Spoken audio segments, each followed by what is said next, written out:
Way so tough with that bad boy tuck. I'ma get it how I'm living, I'ma walk the walk.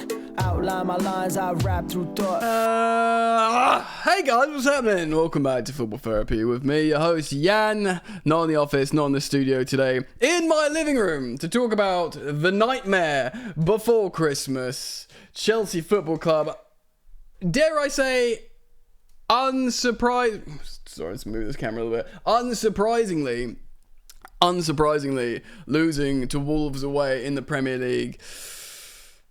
2-1. Nkunku scoring a consolation goal in stoppage time because he hasn't played enough football for Chelsea yet to contract the virus which is currently playing for Chelsea and forgetting how to play football. 2-1. Look, first of all, shout out to Wolverhampton Wanderers, a serious football club, a serious team of grown-ups that know how to play football. Gary O'Neill deserves immense credit. We actually had a dominant period early in this game, which was then addressed by the Wolves manager, Gary O'Neill, and then that dominance from Chelsea generally ended. So good management from him, and a congratulations to a serious team, who, by the way, just lost 3-0 to West Ham. They just lost 3-0 to West Ham. But don't worry, if you lose 3-0, Chelsea will be there for you. I'll be there for you. Are we officially the worst team in 2023? I realise I look like an absolute dickhead with this in my head. Ain't even wearing a Chelsea shirt, but it's Christmas, so I'm going to. Look, this changes nothing. We know we're bad. 2023, we're the worst in team, I believe, in the current Premier League roster. It's not even about the spend with the money spending. You can talk about the money spending. You can talk about a lot of transition, managers, staff, playing staff. But ultimately, what it comes down to, and why people are getting stimulated off it and excited, non-Chelsea fans, of course, are getting all terribly excited about this, is essentially because it's Chelsea. That's the thing, right? Like, when Clearlake Capital and Todd Bowley bought Chelsea, they knew what Chelsea were. Chelsea cost like £2.6 billion. And to be honest, that may have been a good deal because Chelsea were sanctioned and as an asset, or the owner was sanctioned and Chelsea was seized as an asset. And we weren't sold for the highest bidder. There was talks of Saudi Media Group being willing to pay, more money, but it was meant to be the most. And this isn't me digging out the owners. This is me just saying there was a reason why I sold to them. Apparently, they were the most applicable or best or whatever. So say if the New York-based bank Rain Group, and therefore Chelsea weren't, sold for too much money, Roman Abramovich was technically always listening to offers for Chelsea. But if someone offered him what it actually went for before the stuff that happened in Ukraine, he wouldn't have accepted it at that price. Recent Champions League winner. We just won the Champions League, of course. This team is so... We're going to talk about this game, but I have to start about a more holistic view because, wowee, this was just incredibly poor. Incredibly poor. Let's talk about it. Alright, so Chelsea played kind of a 4-4-2. There's like one or two players that come out of this with some credit, and it's not many, okay? We'll talk about that. Just for reference, they played a 3-4-2-1 Wolves, as they always do, with Kilman, Ballon Dawson, as they call them, who came off injured, and Gomez, very good. Jose Sarr back in goal after having... injury issues, the goalkeeper back in the side. Lamina and Gomez in the midfield. Lamina scoring the opener, of course. Semedo, actually, we had Chan and stuff up front. Semedo, playing at right wing back, was originally roasted by Raheem Sterling, was having a horrendous time. But then had the last laugh, didn't he? We played Petrovic in goal, which is, spoiler, one of the few positives out of this. We played Malo Gusto as a welcome addition at right back. Disasi next to Thiago Silva, and Levi Colwill at left back. Levi Colwill would come off for Martin, an actual conventional left back later. Badiashile would come on for Gusto, which sees Disasi move right back. So that's the dancing we saw in the back line. And by the way, way, yes, you weren't high on whatever respective booze or drugs you were on this Christmas. Chelsea ended this game with a midfield of just Conor Gallagher, who, by the way, is meant to be an attacking midfielder, really. He's sort of a high-octane, pressing, attacking midfielder. He was our only midfielder.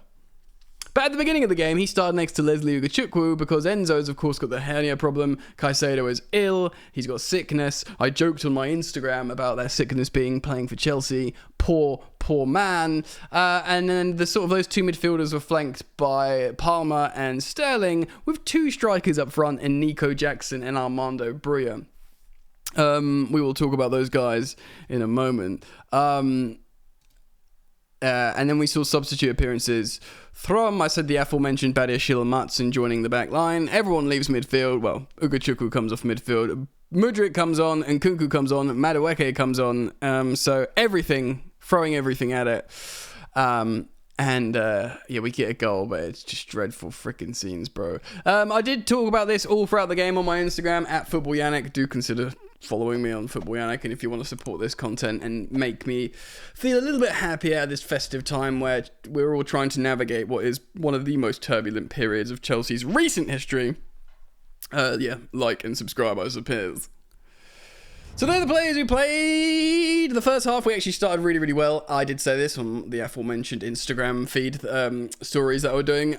I think we started well. I didn't want to jinx it, but looks like I jinxed it. And actually, in the opening, until Gary O'Neill made that tactical change, not formation change, he just told players what to do differently. I'm wondering if he just told them about pressing triggers and suddenly they were a lot better. But in the opening, okay, we were playing pretty well, but it was essentially Raheem Sterling was roasting Semedo down the flank, and he looked really good, Sterling. Don't worry, he's not getting off on this game. I did think at the very end he was booked for diving when he was nearly sort of fouled. It could have been a penalty, probably not. But Sterling dives all the frigging time, so he's earned that reputation. I'm going to take their blue tinted, glasses off for that, because you got to be real, bro. So we started really well before that tactical change from the Wolves manager. Sterling was rinsing them. He nearly won a penalty. It was a foul just outside the box. He teed up both Broja and Jackson early doors, who just lost their touch, deserted them completely. But of course, there was that break where Sterling was running with the ball against, I think it was like a 3-on-1 or 2 or something. It was basically Sterling decided to shoot against the keeper, but he had both Jackson and Cole Palmer to his right. Now, I haven't seen the lines. There's a chance Jackson would have been offside. And I know what you're thinking. Jan, Nicholas Jackson offside? Surely not. You must be seeing things. I jest, of course. So yeah, I think Jackson was probably offside, but certainly Palmer wasn't. And the XG philosophy, which is a Twitter/X profile, explained, had it passed to one of his teammates, it would have been 1 XG basically, which is like a guaranteed goal, or should be a goal.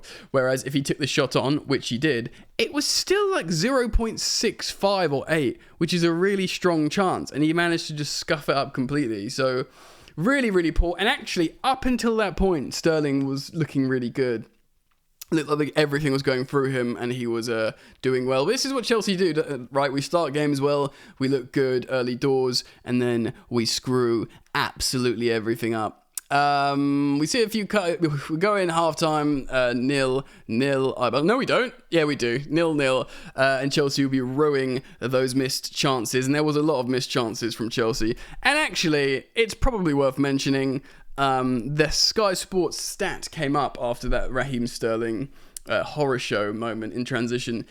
Chelsea are now top of the league for big chances missed.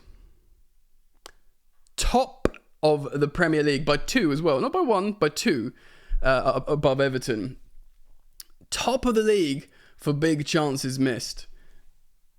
That is insane. Chelsea Football Club, we're supposed to have elite finishers. Great, we're creating all those big chances. It's like 34, maybe 35 by the end of that. Imagine if we just scored, and they're big chances, you're supposed to score big chances. Imagine if we just scored 15 of those, an extra 15 goals to our campaign. Who knows where we would be in the Premier League table? That is insane. That is sensational stuff.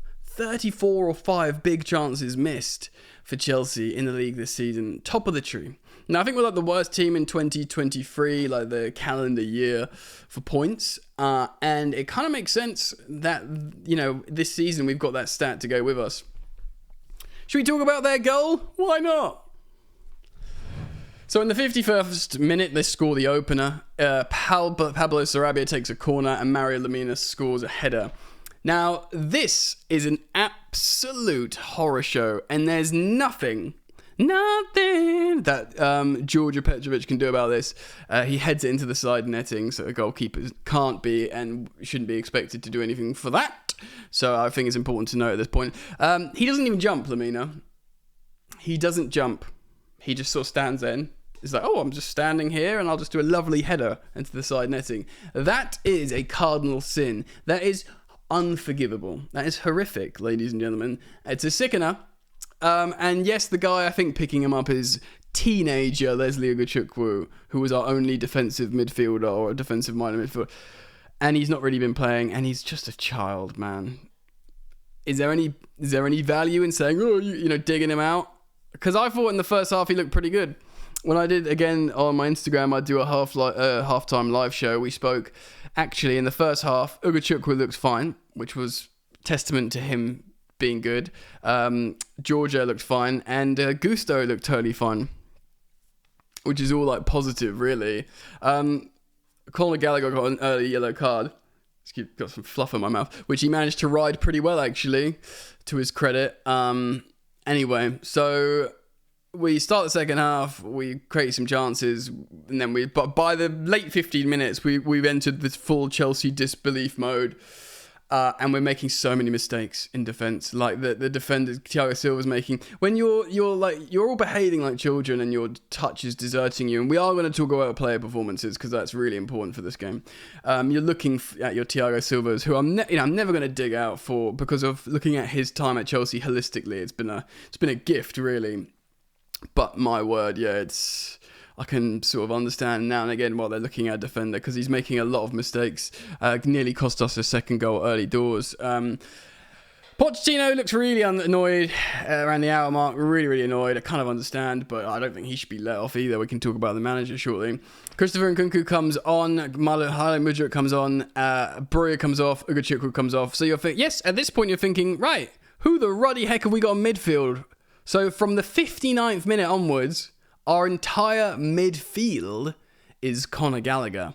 But we've got to save a game, ladies and gentlemen, Gusto gets booked, Jackson gets booked for Descent, which is absolutely scrambling my brain. This guy has got so freaking many cards for Descent and kicking the ball away and talking to the referee. Just shut your mouth. Shut up. Like, when does it end? When does it end? Anyway. More chances go by. Of course, Craig Dawson gets injured. Fortunately, he didn't have to be stretched off for him. Tommy Doyle comes on. And then in the 79th minute, we're still only 1-0 down. And at this point as well, there's been a lot of injury time. So even when we make this triple change in the 79th minute, we're thinking we've probably got 20 odd minutes to go, and we're only 1 goal down, and maybe Wolves get tired, and who knows what happens if we get a goal. Martson comes on for Colwill, so now we've got conventional left back, but we lose our conventional right back in Gusto because Badiashile comes on pushing Disasi out wide, and Noni Madueke comes on for Nicholas Jackson, and I feel like that should have happened a long time ago. Defensive changes for Wolves. They make a couple of... they change both the wing backs, I think. So, is it both the wing backs, or they bring on Doherty and take off Aiden Nouri and bring on Hugo Bueno? Not so bueno for Chelsea, though, because a few minutes later, Matt Doherty's just been brought on. I actually think he was playing up top, which is mental, because he's a wing back. But he was hanging out up top when he scored in the 92nd minute, making it 2-0, and it's in stoppage time for Wolves. And, Chelsea's heads drop, all but one. Christopher Nkunku. Now, it's a great header. It's a great header in the 95th minute by Christo. He looked pretty pokey up until then. He needs to start. I mean, both Sterling and Cole Palmer are banned for yellow card accumulation at the next game at home against Palace. So Nkunku has to start. You'd think it would be Nkunku on the left and probably Noni Madueke on the right. Noni, looking at these other guys that are playing, he's probably thinking, it's my time. If I'm not injured, it's my time. We saw Lavia warming up as well. He was included in the squad today for the first time this season. So Sterling did set up the goal for Nkunku, and yeah, we'll talk about Sterling. He gets booked a couple minutes later. And then we see out a 2-1 loss. Should we talk about player performances? We can talk about the ramifications generally about this shortly.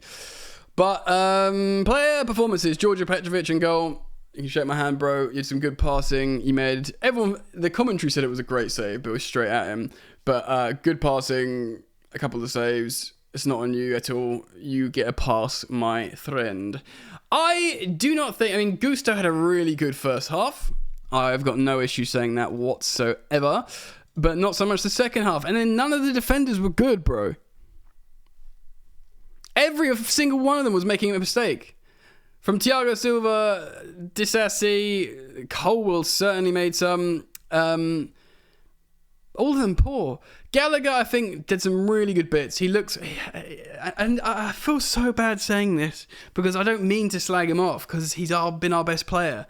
But he's the only competent-looking footballer, Conor Gallagher, and that shouldn't be... right. He was on loan at Crystal Palace. Do you know what I mean? Like recently. He's a young player. He can be very good. He can be one of Chelsea's greats. But he's not like a CDM that makes your whole team click. He's not a really reliable playmaker, even though he's top for assists. He's top for all our stats, and he's not a goal scorer. So the fact that there's this one guy who's doing his job well, this tenacious pressing, turnovers player, but he's the only one who looks good. It's a really bad look for Chelsea.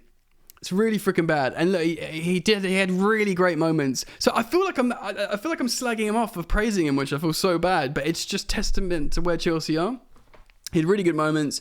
His yellow card was a yellow. He had a sort of wobbly other challenge, but he did well to ride it, especially because he's recently had 2 yellows and been sent off. So yeah, I think Gallagher was totally fine. This isn't on him whatsoever.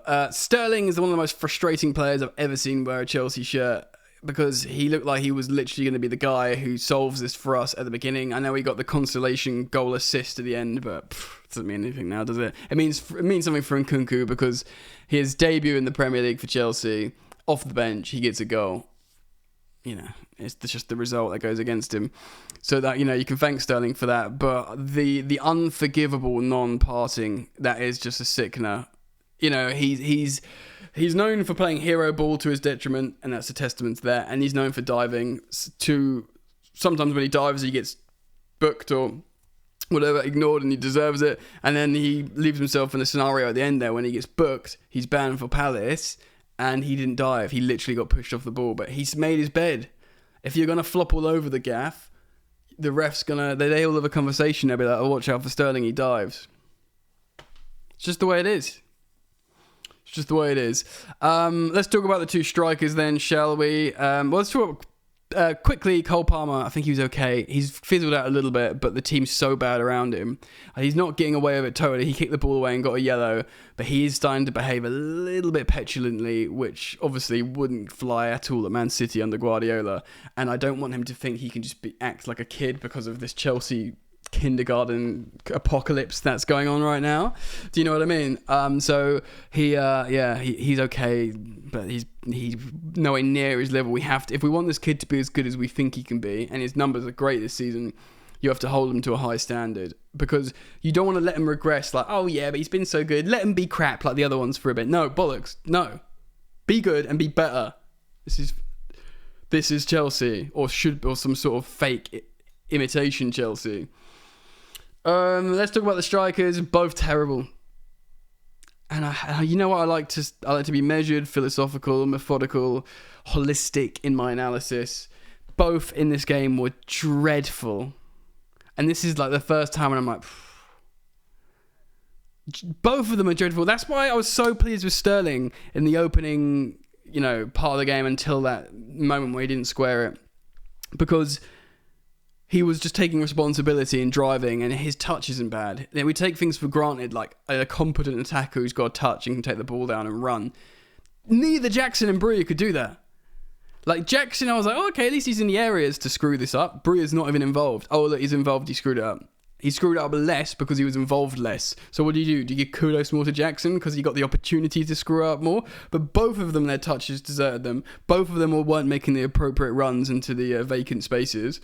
Both of them just overwhelmed and panicked, which is mental. You're playing Wolves. No disrespect to Wolves, but, come on. Like, what is this? Is just shocking. Both of them were shocking. I'm not saying, sell them or whatever. Jackson's numbers aren't awful. I know they've been inflated by that 9-men high line Tottenham game, which is legitimately a thing. But he needs to not be Chelsea's striker. I'm just done. Broja might become something. He's a different profile. I think Broja needs to go another loan. He might not want to, but it's one thing having a loan at Southampton and being like this transitional player, but I feel like he needs to go and have a loan somewhere and just be the man, the number 9, and stay fit for a season.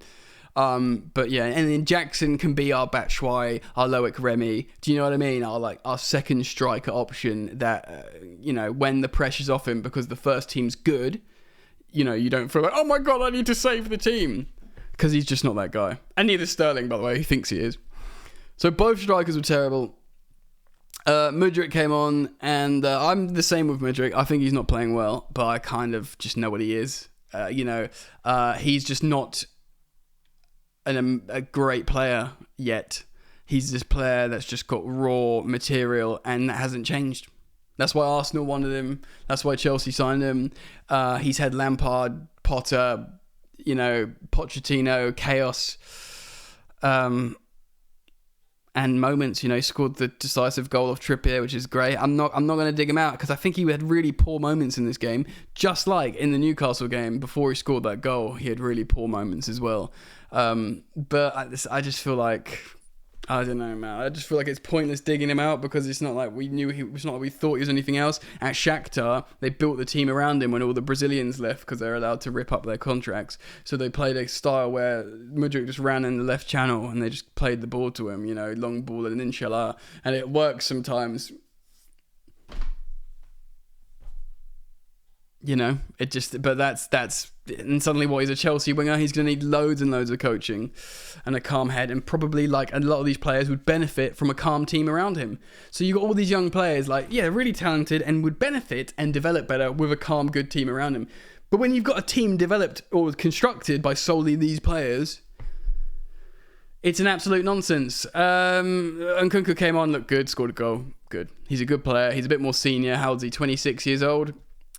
He's won the Bundesliga top scorer last season. He's a France international. He's won trophies with Leipzig. He's a big boy. He's a grown-up. So, yeah. Don't worry. More time in this Chelsea team, though, Nkunku, and you'll soon start missing chances and lose your touch, mate. Madueke came on. He was okay, I suppose. He was fine. Right then, it's crap, but we're not getting Europe this season in the league. We probably won't get relegated. I'm sure we'll put in a fighting charge for that. It all hangs on the domestic cups, and we got in hindsight, right? Newcastle have just lost to Luton. Right, the Newcastle side, we progressed past to get into the semi-final, and we were. Are we going to beat Middlesbrough? So, and we needed a Kieran Trippier gift to equalise in the dying seconds in that game. We are not a serious club at the moment. We are not good. Lavia trained. Is he going to make us better? Should we talk about the manager? This is going to be a hella long video. It's a Christmas special. Let's talk about the manager. My kind of stance on Pochettino, holistically, like not talking about Chelsea at the moment, has remained the same as it's always been. So when we got him, I was like, yeah, he's not going to win Chelsea a Premier League because he's just not that guy. He's not got the juice. But he'll develop us into a serious attacking football team that win a lot of games, that win good games and play good football. And he's good at developing young players and making them better. I do have a great deal of sympathy for Mauricio Pochettino because it's mental at Chelsea. I don't have that much sympathy because he knew what he was signing up for, and he himself has said that a bunch of times. But he was like, yeah, like he knew, like he was like, I know what I was signing up for. So fine, you get paid a lot of money. There is a lot of talent there. You get to manage in the Premier League again. Boo hoo, do you know what I mean? But it is freaking mental, this Chelsea situation. Like, I don't know. The thing you say is, it's like, who comes in and makes this better? And many people who might be Pochettino out, and you're totally entitled to that opinion. I don't think it's too sensational, even though I think it's pretty sensational considering. I just don't know who comes in and makes this better. Wild, man. Anyway, it's only football, eh? If you celebrate Christmas, do have a good one. I'll be watching the football, forgetting about Chelsea. I'll be watching other football. But of course, I will cover everything that happens with Chelsea moving forwards. So you are welcome to join me by liking and subscribing. Thank you for doing that. And we'll be all right in the end. Something's got to give, and we'll win lots of games in the Championship if that happens. So, only joking. Merry Christmas. Peace.